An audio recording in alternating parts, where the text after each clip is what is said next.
Magandang umaga po mga kapatid. Tulad po nating nalalaman na tayo po ay nasa bagong taon na po. Niwan na po natin yung 2025. Ngayon tayo po ay nasa 2026. Para sa akin, itong bagong siklo na po, nagpapakita na madali kung matanda ka na eh. Kasi kesa noong unang panahon, habang dumaraming taon, lumalapit ka doon sa hangganan ng buhay. Ako 64 na po ako. So, noong ako'y bata-bata, hindi ko masyadong iniisip yan. Pero ngayon medyo nakakaedad na iniisip natin yan, di ba? Kasi anytime, pwede na tayo magpaalam sa mundong ito. Ngayon tayo po nasa bagong taon. Usually, pag ganitong pagbabago ng taon, kay Kristiyano o kay hindi, nagkakaroon tayo ng sinasabing New Year's resolution. Unfortunately, hindi mo natin ginagawa, di ba? Pero sa ating pananampalataya, itong ganitong petsa, ano po, ng isang bagong taon, ito'y oras o panahon ng pag-iisip sa ating sarili, kung paano natin lalo pang maglingkod sa Panginoon na higit kaysa doon sa ginawa natin noong 2025. Tulad po ng panalangin ni Brother Matthew na hindi tayo maging stagnant sa ating pananampalataya. Ito na po yung panahon na paano po natin ma-improve ang ating paglilingkod sa Panginoon. Hindi po natin nadagnad yung sakdulan ng ating paglilingkod. So, meron pang pagkakataon na improve natin ang ating paglilingkod sa Panginoon. Sa paanong paraan. Maraming paraan, mga kapatid. Sa ating pagsamba. Dito po sa Hebrews chapter 10, verse 25, ginagamit na itong talatang ito para sabihin, huwag nating pabayaan ang ating pagkakatipon. Ang hindi natin nalalaman, wala lang binabagit na araw na lingkod dyan, di ba? Ang sinasabi niya, alinmang pagtitipon. Ang usually, tayo pinagtitipon dahil ito yung utos ng Panginoon para mag-observe ng Lord's Supper at saka magbigay tayo sa collection every first day of the week. Pero actually, ito ay nagpapakita, hindi lamang yun ang araw ng pagtitipon ng mga Kristiyano. Nung nagsimula po ang iglesia sa Jerusalem, sila nagkakatipon sa templo araw-araw. Hindi naman nag-Lord's Supper, hindi rin nagko-collection. Kundi meron silang ginagawa mga bagay na spiritual. Sila nag-aaral, sila nag-aawit at nananalangin. So, ang sabi rito, not forsaking the assembling of ourselves together.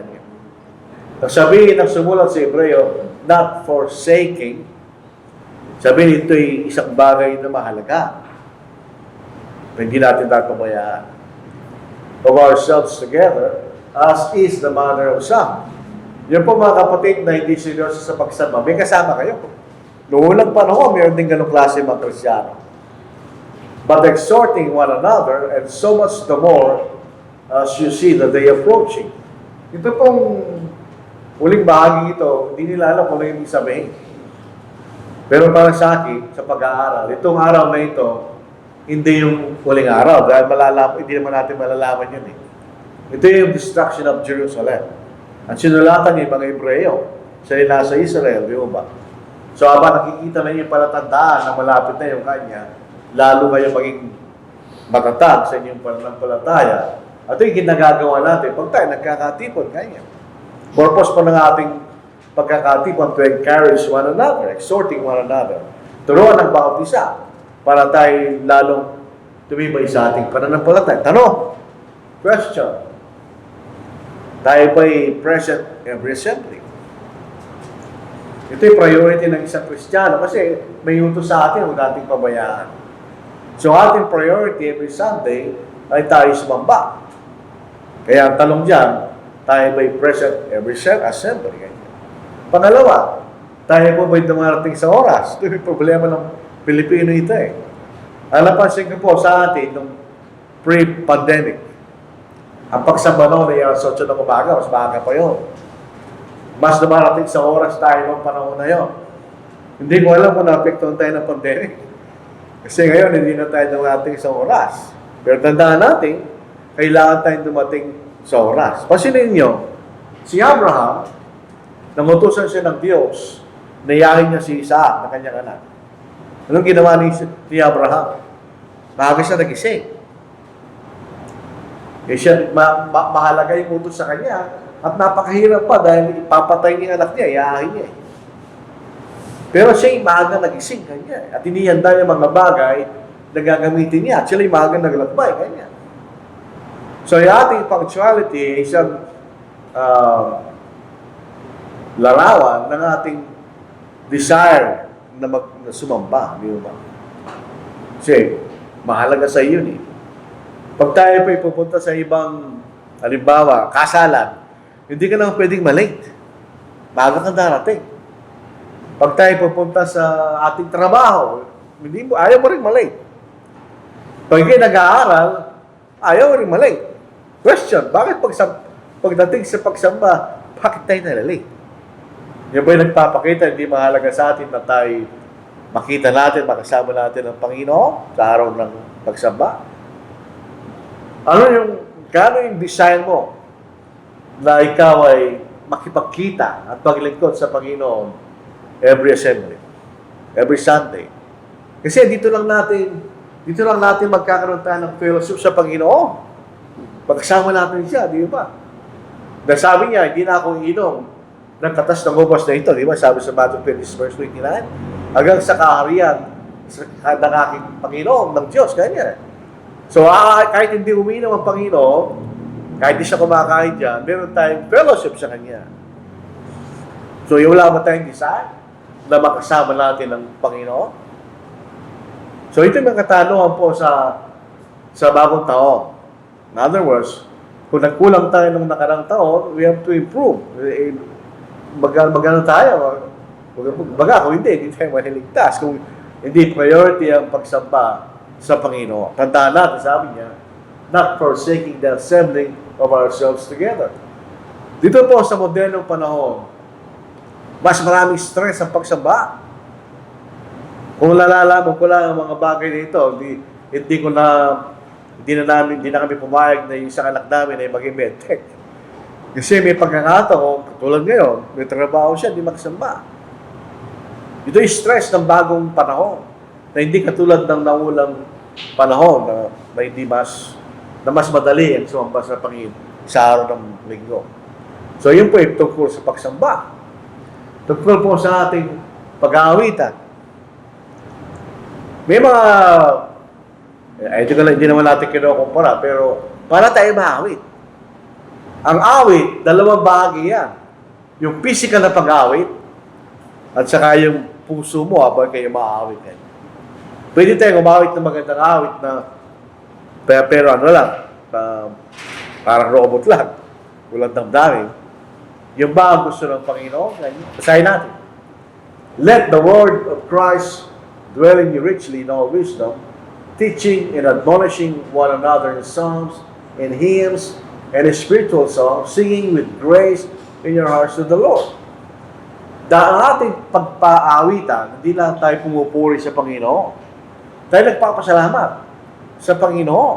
Number one, dahil niligtas tayo ng Panginoon sa mga biyaya pinabinibigay sa atin ng Panginoon. So tayo maaawit na may kagalakan sa Panginoon. Paano nga pag-aawit? Dito po sa Psalm, hindi po nagkakamali. Sa 95, hindi mo nagkakamali kasi pagka tayo pinagkakaedad, medyo nababawas na yung ating kakayang maalala yung mga bagay dati nating alam. Sa Psalm 95, ito po yung tamang kabanata. Tingnan niyo. Tayo po ay nag-criticize sa mga born again. Overacting sila kanya. Actually, hindi. Baka pinakikita lang ng sincerity nila na baka kulang sa atin. Kabasahin natin. O hali kayo, tayo mawit sa Panginoon. Paano sila mawit? O tayo sumigaw na may kagalakan sa malaking bato ng ating kaligtasan. Ganyan. Ano yung pagsigaw? Yun ay kagalakan na sila ay maawit at nagpupuri sa Diyos. So ang ating awit, hindi lang mechanical na pag-awit na ikakibat, nakagalakan sa ating puso na tayo ay nakapaglilingkod, pinupuri natin, nilalahati natin ang Panginoon sa pamagitan ng mga awit na pinag-utos sa atin. Dito po, ito binasa natin. Nauna ako, "O come, let us sing to the Lord." Ito rin po isang talata na hindi lahat ng pagkakataon sila tumutugtog sa Old Testament. Ito yung talata na sinabi, "Let us sing to the Lord." Namawit lang sila.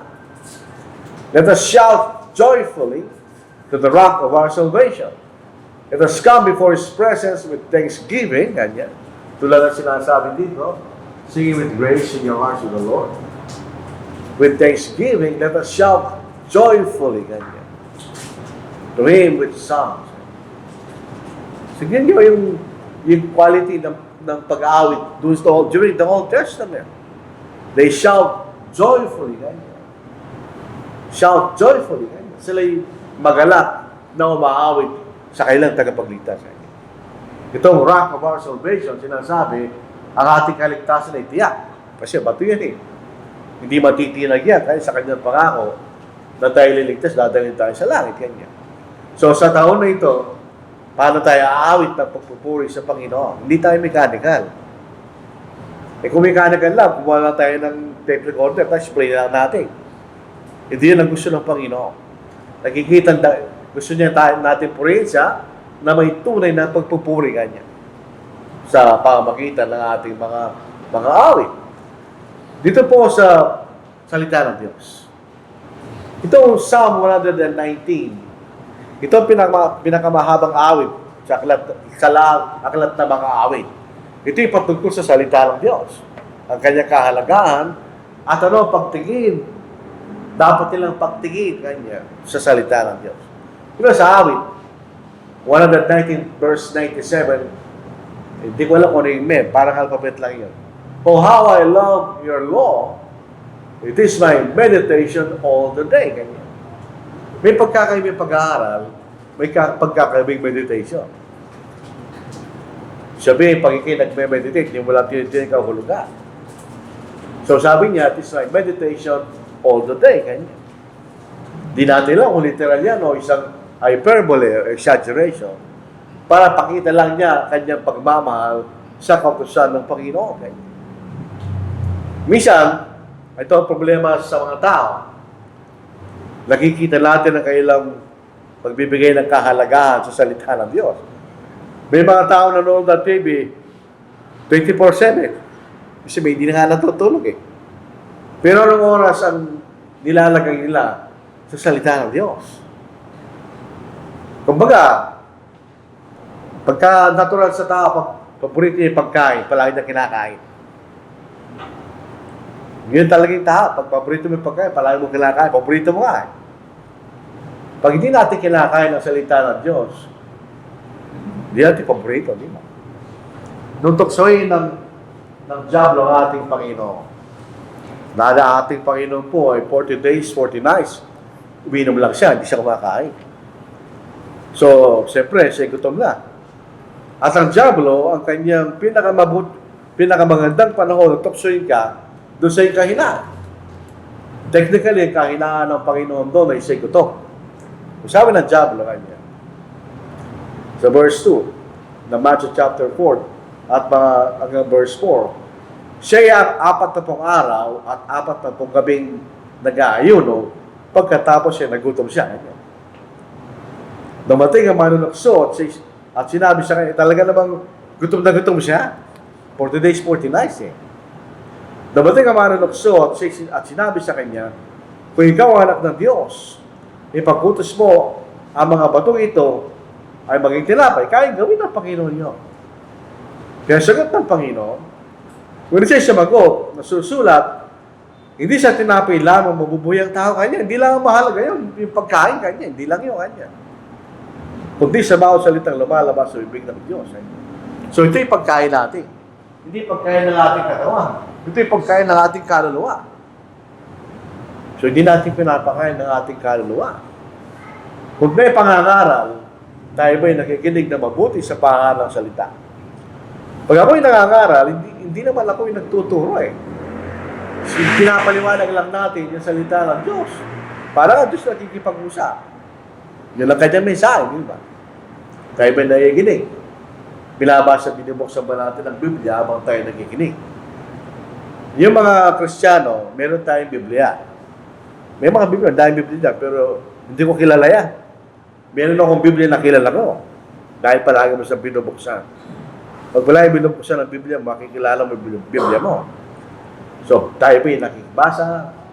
Kahit na meron pang PowerPoint dito at meron mga talata, maganda pa rin basahin mo natin ang Biblia. Ang purpose lang naman po natin, kung minsan, ba't nilalagay natin yan, doon sa mga may edad na, mabagal na magbukas ng Biblia, tayo ba yung nakikinig?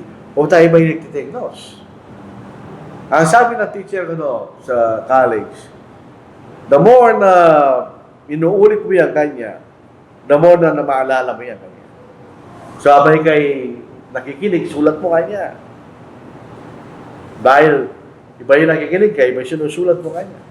Dalawang sense ang ginagamit mo doon kanya. Yung mata mo, at saka yung mata mo, nakikinig ka, at saka yung tenga mo kanya. Mas probably, maalala mo yung pinag-aaralan natin kanya na. So, maganda rin kung kaya natin gawin. Hindi lang mag-take notes, tapos hindi mo na babasahin.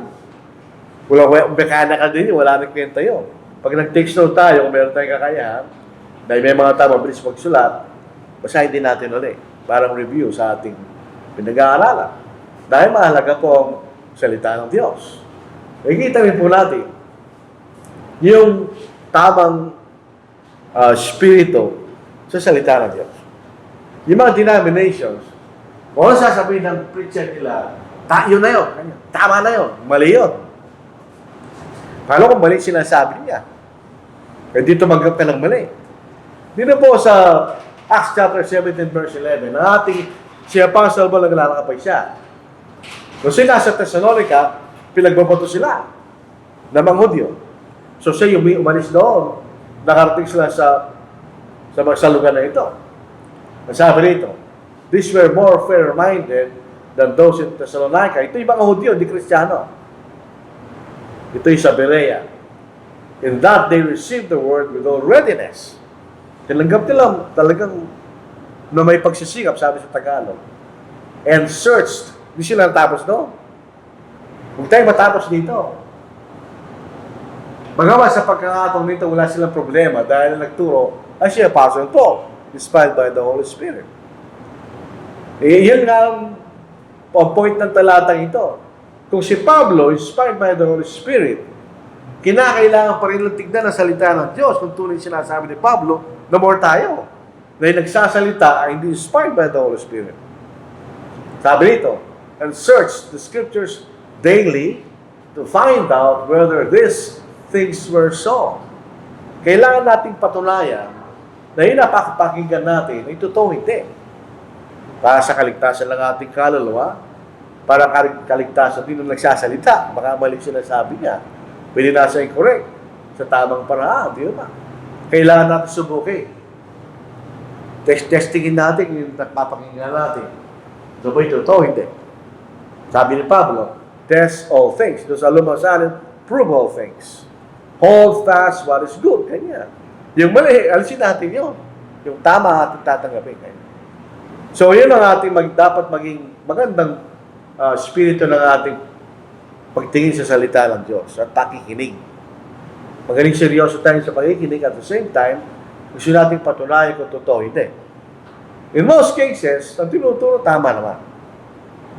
Pero hindi rin tayo pwede magtiwala doon. Ibig sabihin, nagtuturo mali.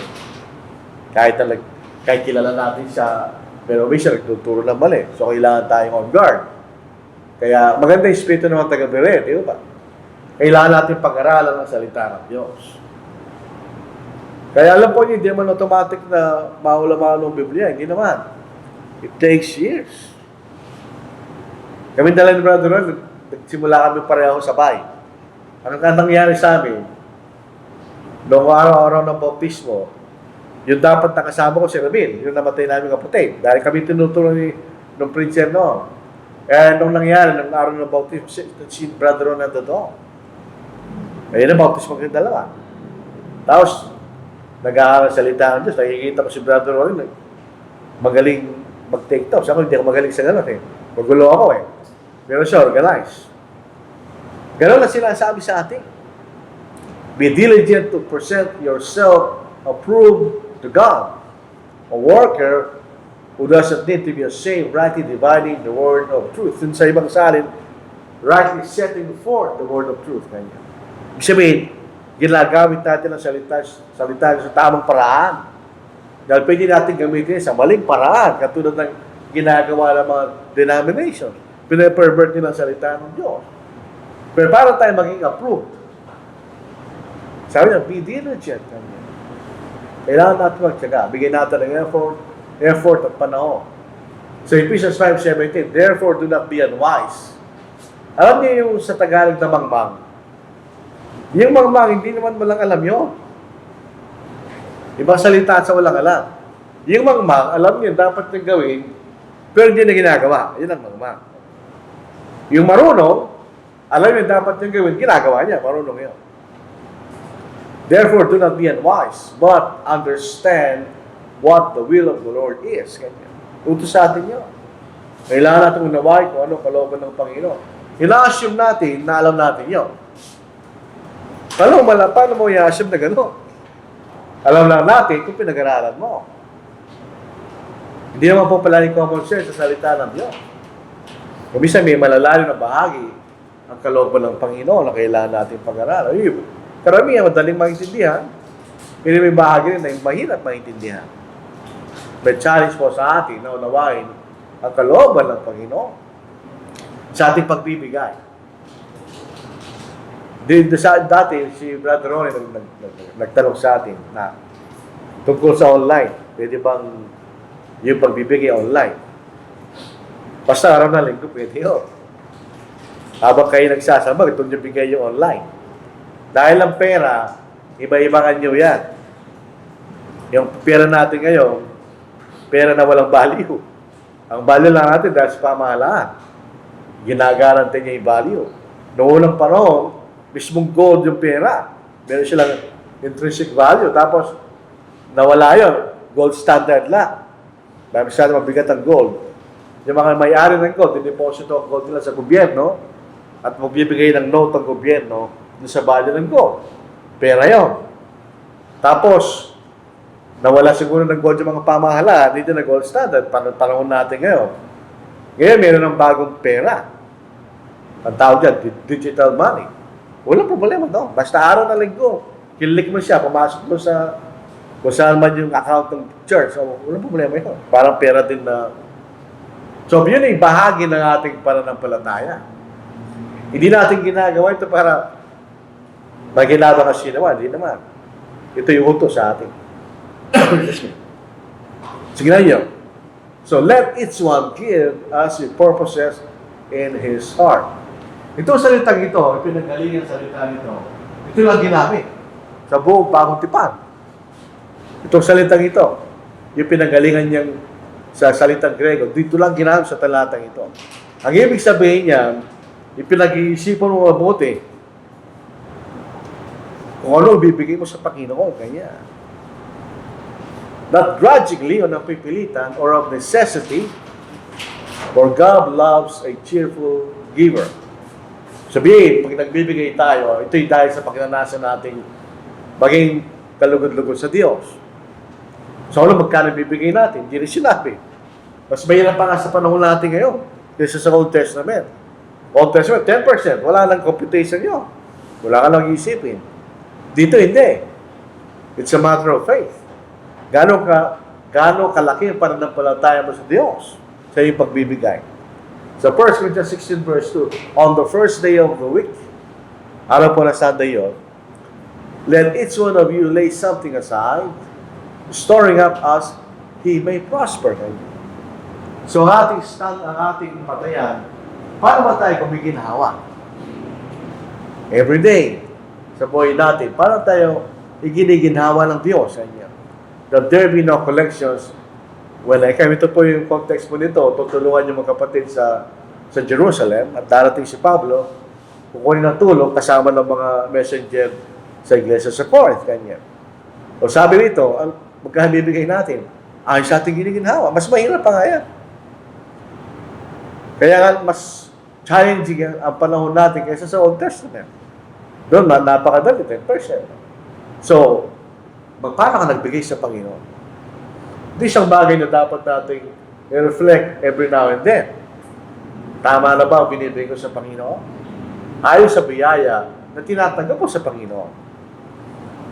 So, ibig sabihin, the more blessing, the greater is the responsibility. Palaging gano'n yun. Hindi inaasahan ng Panginoon na pare-pareho ang ating ibibigay dahil hindi na pare-pareho ang ating biyaya. So, the more blessing, the more responsibility, makikita natin. So, i-reflect po natin sa bagong taon. In relation sa gawain ng Panginoon, tama na ba binibigay ko sa Panginoon o hindi? As far as giving is concerned. Sa Lord's Supper, ang problema sa Roman Catholic Church, yung sinasabi ng communion ay isang ritual. Pag sinabi natin ritual, ito ay isang bagay na ginagawa mo na wala lang kahulugan. Ako, tagal ng Katoliko, pero hindi ko naiintindihan yun. Naunawaan ko lang yun, hindi na Katoliko, dahil pinag-aaralan mo siya eh. Pag sinabing ritual, galing sa salitang rite. Ginagawa nila yun, bilang kostumbre, ganyan. Pero kung minsan, hindi mo na alam ang kahalagaan. No? Hindi ang Lord's Supper. Ang Lord's Supper hindi siya rite. Ito isang bagay na ginagawa natin na may kahalagahan, may kahulugan. Tingnan natin. So 1 Corinthians chapter 11, verse 27. Pag mali ang paraan ng ating pagkain o pag-inom, pagkakasala tayo Siya dapat tama yung paraan, hindi lamang yung first day of the week, unleavened bread, grapes, hindi lang yun. Kundi yung state of mind, habang kinakain, inuunom mo yun, ganyan. Therefore, whoever eats this bread or drinks this cup of the Lord in an unworthy manner, ganyan, will be guilty of the body and blood of the Lord. Ang context po nito, yung mga taga-Corinth, ginawa nilang common meal. Yung Lord's Supper, ganyan. Hindi nyo kaya naunawaan ang kahalagahan yan.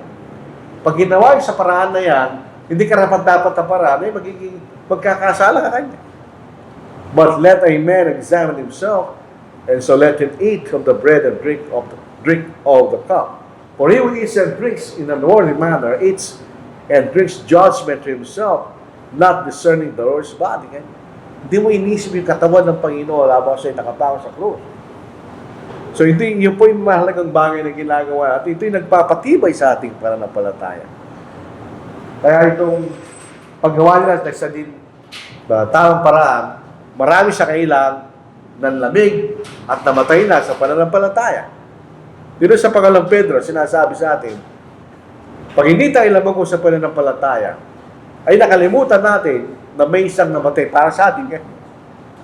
So the more na naalala natin ang kamatayan ng Panginoon, ito ay nagiging dahilan para tayo lamago sa ating pananampalataya. Kasi nagpapasalamat tayo na may isang Panginoon na umalis sa langit, iniwan niya ang kalalatian sa langit bilang makapangyarihang Diyos, nakitulad sa atin bilang babang tao, at siya'y namatay sa krus kanya. So do we meditate on the death of Christ and be thankful that He died for us? Simpleng bagay lang, pero minsan, nakaligtaan natin habang ginagawa natin ang Lord's Supper. Sa panalangin. Ang panalangin po ay bahagi ng ating pananampalataya. Hindi tayo pwede mga Kristiyano, hindi na nanalangin. Lahat ng yung mga Hudyo, sila po ay mayroong oras ng panalangin. Naalala ko na si Pedro, siya'y makat sa bubong. Dahil yung oras ng panalangin kanya. So meron silang particular na oras ng panalangin. Marami ito yung ginaya ng mga rabo sa kailang proseso rin ng panalangin. Sabi sa 1 Thessalonians 5:17, pray without ceasing. Alam natin, di literal yan. Kasi kung palagi nila tayo nang nanalangin, di ka nakakain, di ka na magtatrabaho. Ang ibig lang sabihin ni Pablo, palagi kayong manalangin yan. Tayo manalangin tayo nasa kaginawahan. Tayo manalangin pag tayo mayroong nasa wala tayong kaginawahan. Tayo manalangin kung tayo masaya. Tayo manalangin kung ikay malungkot, may problema ka, palagi kang manalangin kanya. Hindi lang pag masaya tayo, doon tayo nananalangin. Dito sa Acts chapter 2 verse 42. And they continued steadfastly in the apostles' doctrine and fellowship, in the breaking of bread, and in prayers. Ganyan. Sila na natili matibay sa panalangin. So, habang tayo sumasamba, may nananalangin. Pag tayo nananalangin sa kongregasyon, we are praying in behalf ng mga kapatid. Tayo ba'y nakikinig na mabuti para tayo makaamin pagkatapos ng panalangin? Pero hindi ka pwede mag-amin kung wala ka naintindihan sa panalangin. Ano ba yung pinanalangin ng kapatid? Siya na ang mangyari ay sa kalooban ng Diyos. Yun ba? So, mahalaga po yung panalangin. Ito yung nagpapatibay sa ating pananampalataya. Ngayon, we have to set our goals. Bilang individual na Kristiyano kasi ang ating talagang goal, maligtas. So, paano ngayon ang ating gagawin para tayo lumapit sa kaligtasan na yun? So, kailangan meron tayong goal, di ba? Di yung parang ganito lang ginagawa natin, parang walang direksyon. Kailangan meron tayong goals. Number 1, napaka-simple lang. Resolve to come every assembly. Maliban kung kayo may sakit, o kaya kung minsan, gawa po ng stress ng panahon na ito, may trabaho ka, hindi mo magawa. And on time. Mahalaga po yan. Pangalawa, huwag natin kalimutan, pag tayo naglulusapan ng kamatayan ng Panginoon, at ang lalong igit ang kanyang salita, huwag natin hiwalayan sa ating buhay. Palagi tayong mag-aaral ng salita ng Diyos. Pangatlo, resolve to sing with the heart. Kaya sintunado tayo kaya hindi interesado ang Diyos doon sa sintunado ko, hindi.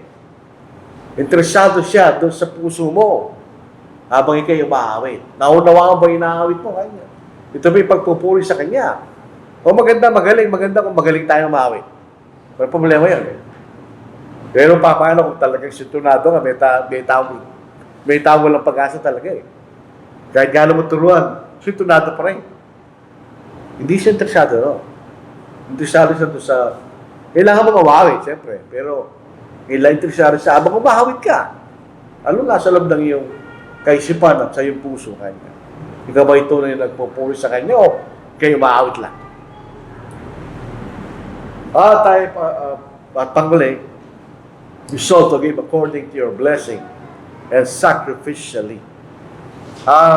Ang sacrifice, pagka kayo nagsasacrifice, ikay nahihirapan. Meron kang nararamdaman na hirap. Ano yung sacrifice yun? Pag sabi nga, I will sacrifice, ibig sabihin, meron kang nararamdaman na kawalan. That's sacrifice. Ang mga bayani, nung sila nag-sacrifice, ibinigay yung buhay nila. That's sacrifice. They lost their lives, di ba? So, anong nawawala sa atin pag tayo nabibigay? Kung wala, hindi sacrifice yun, di ba? At tulad ngayon, ito yung sacrifice. Bakit? Imbes na meron kang ibang ginagawa, dito ka. This is sacrifice. Kung titignan po natin.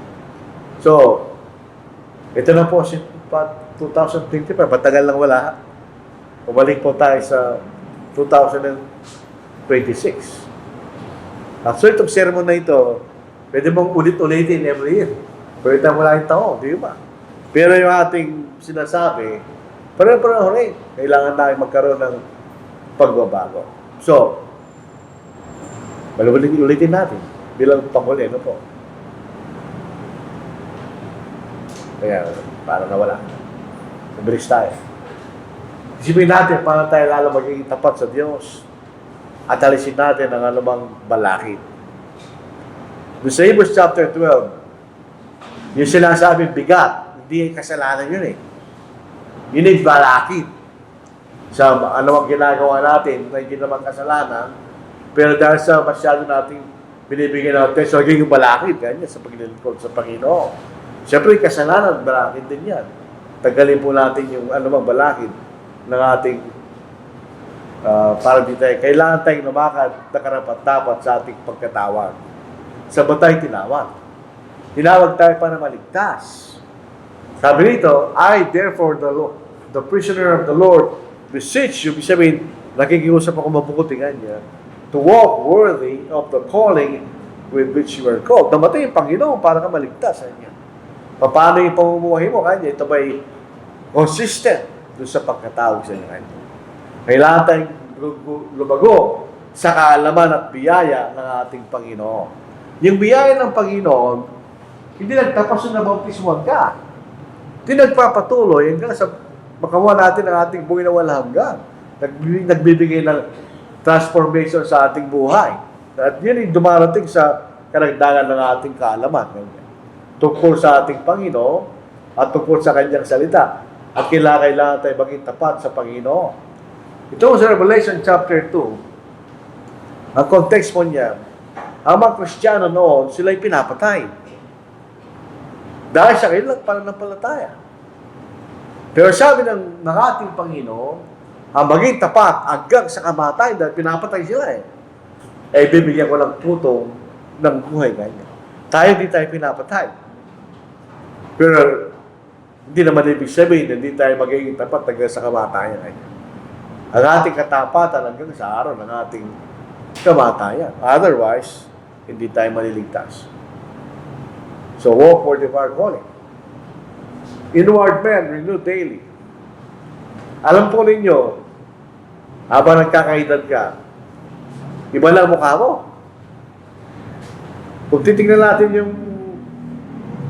yung mukha mo noon, kung bata-bata ka pa, baka sabihin mo, ibang tao yun Kaysa kayo, itsura mo ngayon. So, ang realidad ng buhay, ang ating palabas ng pagkatao nabubulok. Slowly nabubulok na tayo mamatay. Pero yung ating paloob ng pagkatao is renewed day by day. Kanya. Ito yung binabago ng salita ng Diyos. We have to walk according to the Word. We walk by faith, not by sight. Yung sinasabi ng salita ng Diyos, doon tayo namumuhay, mga kapatid. At kailangan ilagay natin yung bagong pagkatao. Nung nalagay tayo ng Diyos sa Genesis, nilalang tayo sa larawan niya. Ang Diyos ay mabuti, so tayo nilalang na mabuti. Kaya nagkasala tayo. Kailangan mo tayo yung Panginoon para tayo maligtas sa kalagayan na yun.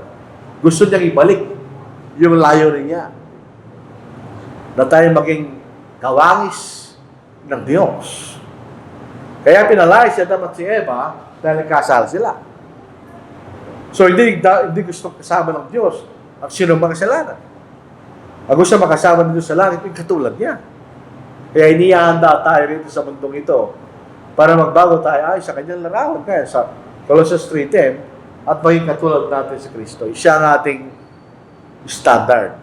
Tayo mga Kristiyano, kasama na ako doon. Meron tayong mga kapatid sa pananampalataya, tinitingnan mo. Sila ang halimbawa mo kanya. Pero hindi tama yun. Bakit? Tao din yun. Nagkakamali yun. Pero ang Panginoon din. Kanya. Hanggang lumago tayo kanya, ay sa sukat na pangatawan ni Jesus kanya. Ay sa kanyang pagkatao. Kung paano naging tao ng ating Panginoon, yan ang ating pinagsusumikapan kanya. Na maging katulad natin ng ating Panginoon. So mga tweet, be busy kanya to good works. Dahil para tayo magkaroon ng kaligtasan. Sa 2 Timothy 3:17, that the man of God may be complete, thoroughly equipped for every good work. Excuse me. Yung good work po rito, hindi yung mabuting gawang inisip natin. Ang good work po rito, yung kalooban ng Diyos na gusto niyang gawin natin, yun ang mabuting gawa. So, grabe tayo mabuti yun. Yung inisip natin, minsan, akala natin mabuti, pero hindi naman pala mabuti sa Diyos. So, sa bagong taon, yan ang lagay natin sa ating kaisipan, mga kapatid. Ito yung pagkakataon na magpatuloy tayo sa paglilingkod, malungkot, may mga kapatid na hindi nagpatuloy, pero tayo magpatuloy sa Panginoon, lalo po tayo maging masigasig sa paglilingkod sa Panginoon. Well, hindi tayo minimalist. Walang taong umasenso na minimalist. Ang, kumbaga, alba, sa basketball, ang mga taong tinitingnan niya, si Michael Jordan, bakit? Bakit siya naging magaling? Dahil doon sa airport na binigyan niya araw-araw. Yung kailang work ethics, kaya sila gumaling. Ganon si Kobe Bryant, ganon sila. Maaga sila nagigising, nagpa-practice. Ano nangyari sa kanila? Sila gumaling. So, ganon din tayo maging mga Kristiyano, na tayo maging equipped. Kailangan natin ilagay ang ating sarili sa tamang perspective by the final analysis. Pag namatay tayo, yun ang mahalaga eh. Ano bang ginawa mo? Ikaw ba'y naglingkod sa Panginoon? O ikaw'y naglingkod sa sarili mo? Yun ang problema doon. Yung mga tao ngayon, minsan, nagiging selfish. Nakatingin sa sarili nila. Pero tayo nakatingin tayo sa Diyos. Dahil siya ang magliligtas sa atin. So maraming salamat po mga kapatid. So Happy New Year. Sana maging productive ang ating bagong taon. Di lang sa pananampalataya, kundi sa personal nating buhay. Magawa natin yung mga bagay na gusto natin magawa na hindi naman kasalanan. At higit sa lahat, gawin natin yung pinag-utos sa atin ng Panginoon. So maraming salamat po mga kapatid. Salamat sa inyong pakikinig. Loobin na awa lang Panginoon, magpatuloy tayo. Kita tayo sa susunod na linggo. Kung saan naman gawain spiritual na maganda. So, Happy New Year ulit mga kapatid.